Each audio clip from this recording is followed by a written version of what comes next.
রামনবমীকে disturb করার জন্য রাজ্য সরকার বহু জায়গায় সমাজ বিরোধীদের নামিয়ে দিয়েছে, মৌলবাদীদের দিয়ে ঝামেলা করে ভয় দেখানোর চেষ্টা করেছিল, কিন্তু উল্টো হলো। হিন্দু সমাজ রাস্তায় নেমেছে হাতিয়ার নিয়ে তার প্রতিকার করার জন্য। এখন শিক্ষা বিভাগে যে দুর্নীতি হয়েছে সেই পাপকে চাপা দেওয়ার জন্য মমতা ব্যানার্জি আবার সেই উগ্রপন্থীদেরকে, জঙ্গিদেরকে নামিয়েছেন রাস্তায়। দুদিন ধরে কাল আর পরশু মুর্শিদাবাদ জেলাতে যে তাণ্ডব হয়েছে, যে হিন্দুদের দোকানপাট লুট, বাড়িঘর ভাঙা, মন্দির ভাঙা, হাজার 600 কোটি টাকা সম্পত্তি নষ্ট করেছেন, এটা চলার পরেও রাজ্য সরকার চুপ করেছিল। পুলিশ সরে গেছে, কেউ নাই। দুদিন ধরে বিএসএফই সব নিয়ন্ত্রণ করছে। আমি নিজে ছিলাম মালদায়, মুর্শিদাবাদে, দেখেছি চোখের সামনে। পরশুদিন গণ্ডগোলের পরে রাত্রে যখন আসি, চারিদিকে আগুন জ্বলছে, গাড়ি পুড়ে গেছে, রাস্তায় পড়ে আছে। সে ভয়ঙ্কর দৃশ্য রাত্রেবেলা। তো এই যে দৃশ্য, তারপরে কোর্টে যেতে হয়েছে আধা সেনা নামাবার জন্য। তো মমতা ব্যানার্জি চাইছেন না এখানে হিন্দুরা থাকুক, তার রাজনৈতিক স্বার্থে হিন্দু সমাজকে উনি শেষ করে দিতে চাইছেন। চারিদিকে হাহাকার চলছে, এই পাপের বোঝা বাড়ছে ওনার, এটাই ওনাকে এখান থেকে বিদায় করবে।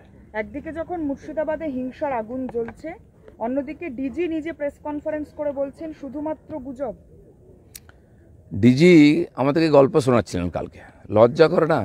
অবশ্য করতেই হবে, ওনাকেই বাঁচিয়েছেন জেল যাওয়ার থেকে মমতা ব্যানার্জি, তো তুমি তামাজারি করবেনি।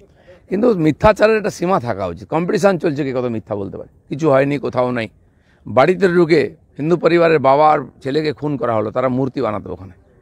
উগ্রপন্থীরা দাপিয়ে বেড়াচ্ছে, নিজেরা গুলি চালাচ্ছে, নিজেদেরকে লাগছে। বিএসএফকে গুলি মেরেছে, বিএসএফের গাড়ি জ্বালিয়েছে, পুলিশ তো আগে হাওয়া হয়ে গেছে।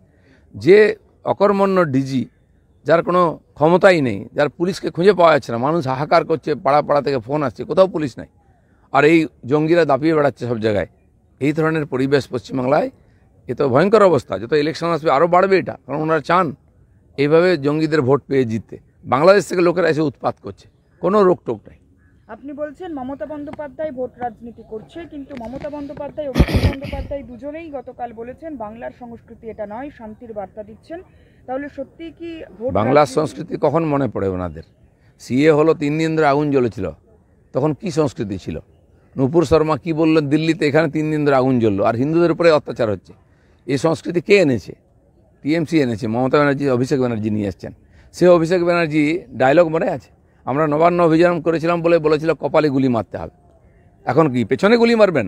যারা উগ্রপন্থীরা দম তো নেই সামনে মারার, পেছনে গুলি মারুন, সে দম নেই। কোথায় পুলিশ, কোথায় বন্দুক?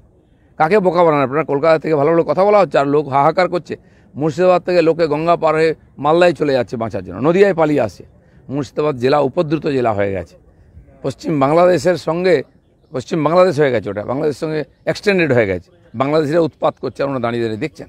পুলিশি ব্যর্থতার কারণেই কি অবশেষে কেন্দ্রীয় বাহিনী নামাতে হচ্ছে? অবশ্যই, আর সেটা প্রথম দিন নামানো উচিত ছিল। পরশু দিন যেদিন এরকম আগুন শুরু হলো, ফারাক্কা থেকে ওমরপুর অবধি 50-60 কিলোমিটার রাস্তা পুরো উগ্রপন্থীদের হাতে চলে গেছিলো। রাস্তার ধারে দুই দিকে আগুন জ্বলছে, দোকানপাট পোড়ানো হচ্ছে, লুটপাট হচ্ছে, ভয়ঙ্কর পরিবেশ। গাড়ি ঘোড়া, রেলওয়ে বন্ধ, হাইওয়ে বন্ধ। কি চলছে এটা? সারা ভারতবর্ষের তো লাগু হয়েছে ওয়াকফ বিল, কেন পশ্চিমবাংলায় আগুন জ্বলছে? আর সুযোগ পেলে এখানে আগুন জ্বালানো, এটাই মমতা ব্যানার্জির রাজনীতি। যতদিন মমতা ব্যানার্জি ক্ষমতায় থাকবেন, এই আগুন জ্বলবে আর হিন্দুরা ঘর ছাড়া হবে।